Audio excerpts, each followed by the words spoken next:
राधे राधे जी।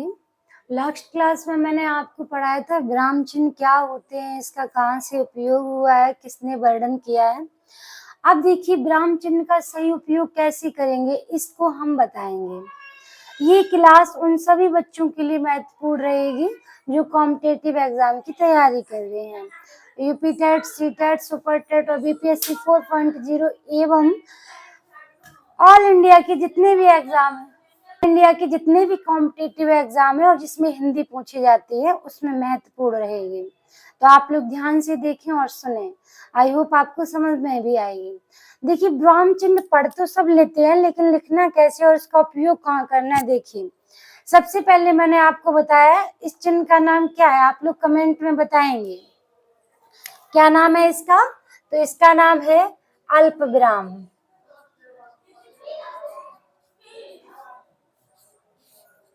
है ना। अल्प विराम का ये मार्क्स होता है। तो अल्प विराम आप कितना भी लगा सकते हो, वाक्य में कोई भी सीमा नहीं होती है इसकी। लेकिन जब हम किसी लास्ट शब्द को जोड़ते हैं तो उससे पहले क्या लिख देंगे, और क्या लिख देंगे, और फिर वो वाक्य सही हो जाएगा। कभी कभी वाक्य शुद्धिकरण में भी ये दे दिया जाता है, जैसे राम लक्ष्मण भरत और शत्रुघ्न राजा दशरथ के पुत्र थे, तो भरत और शत्रुघ्न के बीच में कॉमा न लगा के और लिख दिया गया। यहीं पर वाक्य शुद्ध और अशुद्ध हो जाता है। यहाँ पे आप ये कहो कि कोमा लगा करके शत्रुघ्न लिख दे, राम लक्ष्मण भरत शत्रुघ्न राजा दशरथ के पुत्र थे, तो ये गलत हो जाएगा, क्योंकि यहाँ पे और लिखना जरूरी होता है जब हम लास्ट शब्द को जोड़ते हैं। तो दूसरा आ गया है, गीता ने कहा मैं कल जयपुर जाऊंगी। आप लोग बताएंगे ये कौन सा मार्क्स है, कमेंट में बताएंगे। क्या आपने मेरे बताने से पहले जान लिया था ये वो वाला चिन्ह है? तो हम बता रहे हैं आपको ये वाला कौन सा चिन्ह है, अल्प विराम। और ये कौन सा है, दोहरा उदाहरण। उदाहरण चिन्ह बताया था, हाँ, और उसमें से भी कौन सा, दोहरा, है ना। तो दोहरा उदाहरण चिन्ह, दोहरा उदाहरण चिन्ह की खास बात क्या होती है, जहाँ पे बच्चे गलती करते हैं, ये जो फुल स्टॉप यानी कि पूर्ण विराम है, पूर्ण विराम लगने के बाद ही दोहरा उदाहरण चिन्ह लगाते हैं। ध्यान रखिए, पूर्ण विराम लगने के बाद ही दोहरा उदाहरण चिन्ह लगाते हैं। नेक्स्ट है, भाइयों और बहनों मुझे आपसे कुछ कहना है।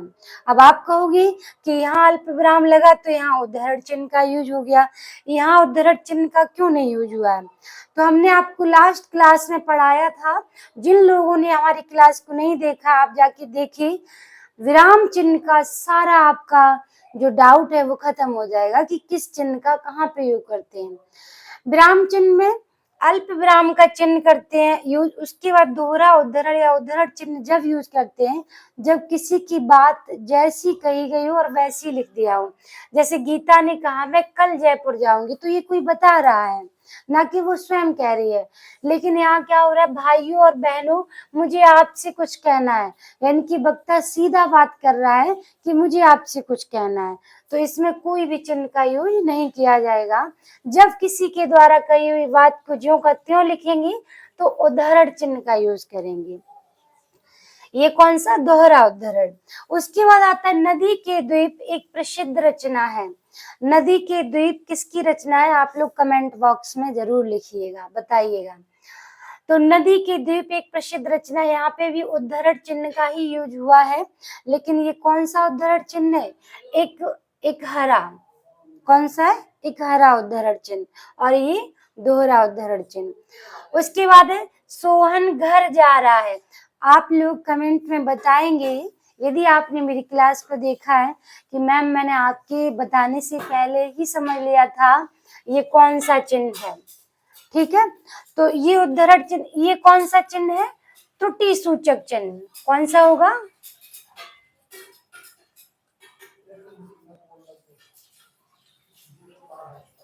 त्रुटि सूचक चिन्ह। जब हम किसी भी वाक्य को लिखते हैं और वहां पे कोई शब्द छूट जाता है तो हम वहां पे ये वाला मार्क्स लगा के त्रुटि सूचक चिन्ह लगा करके ऊपर लिख देते हैं। एक बात आपको याद रखनी है कि त्रुटि सूचक शब्द लाइन में नीचे लगाया जाता है और शब्द ऊपर लिखा जाता है, बीच में नहीं लगाते हैं। कभी कभी ऐसे भी क्वेश्चन पूछ लिया जाता है, तो ध्यान रखना है। नेक्स्ट, सूर्यकांत त्रिपाठी निराला की तुलसीदास रचना है। अब देखिए, जो निराला हम आपको बता रहे, जहां से क्वेश्चन बनता है वही लेके आई हूँ। जो ये निराला है, ये किसी का उपनाम है। किसका है? सूर्यकांत त्रिपाठी निराला का। तो उन्हें भी इकहरा उद्धरण से दर्शाया गया है। और तुलसीदास का एक रचना है, तो उद्धरण चिन्ह का बहुत ज्यादा ही यूज होता है, इसीलिए हम उसको लेके आए हैं। आप लोग जरूर समझेंगे इसे। आगे वह क्या करता है, अब क्या दिया गया। आप सोचोगे कि यहाँ पे क्वेश्चन मार्क होना चाहिए था, क्या सोचता है, यहाँ पे भी क्वेश्चन मार्क होना चाहिए था। ये क्या जानना जरूरी है, तो यहाँ भी क्वेश्चन मार्क होना चाहिए। जी हाँ, यहाँ सोचने वाली बात है। जब वाक्य पूरा हो जाता, वाक्य में कितना भी प्रश्नवाचक शब्द दिया हो वो मायने नहीं रखता है। जरूरी ये होता है कि लास्ट में जाके हम क्वेश्चन मार्क चिन्ह लगाते हैं। देखिए, लास्ट में क्वेश्चन मार्क चिन्ह लगा हुआ है। तो वह क्या करता है, यहाँ कॉमा लगाएंगे, क्या सोचता है, कॉमा लगाएंगे। ये जानना क्या जरूरी है, लास्ट में जाके प्रश्नवाचक चिन्ह लगाएंगे। आगे दिया, उत्तर प्रदेश की राजधानी बताओ। अब आप कहोगे यहाँ पे तो क्या, कब, क्यों, कैसे, कोई भी प्रश्नवाचक चिन्ह नहीं आया है, शब्द नहीं आया है, तो यहाँ पे प्रश्नवाचक चिन्ह क्यों लगा है। उत्तर प्रदेश की राजधानी बताइए। आप लोग कमेंट बॉक्स में बताएंगे ये वाला कौन सा चिन्ह यूज किया गया है। इसे क्या कहेंगे? लाघव चिन्ह, जो संक्षिप्त रूप यानी कि नाम को छोटा दर्शाता है। देखिए, यहाँ पे प्रश्न किया जा रहा, ना कि प्रश्नवाचक शब्द यूज किया गया। उत्तर प्रदेश की राजधानी बताओ, इसका भाव लगाइए आप, तो क्या आता है? उत्तर प्रदेश की राजधानी क्या है। तो भाव के अनुसार यहाँ पे क्या लगा गया है? प्रश्नवाचक चिन्ह लगाया गया है। तो आई होप आपको ये क्लास पसंद आई होगी, समझ में भी आई होगी। यदि समझ में आई है तो like, comment, share and channel को सब्सक्राइब अवश्य करें। और आपको मेरा पढ़ाना कैसा लगता है एक बार कमेंट बॉक्स में बताएं, तो हम क्लास को कंटिन्यू जारी रखेंगे। राधे राधे।